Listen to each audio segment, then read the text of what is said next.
Hi hello friends, ഇന്ന് നമുക്ക് കായ ബജി ഉണ്ടാക്കിയാലോ. അതിനായിട്ട് ആവശ്യമായതാണ് കടലമാവ്.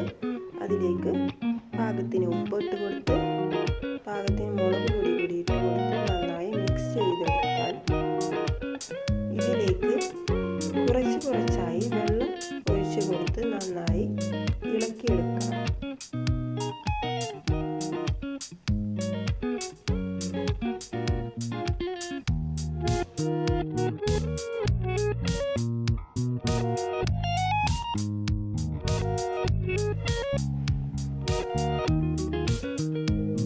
കട്ട കെട്ടാതെ ഇതുപോലെ നന്നായി മാവുണ്ടാക്കി ഇനി നമുക്ക് കായ ഇതുപോലെ അരിഞ്ഞെടുത്ത് വെള്ളത്തിലിട്ട് വെക്കാം.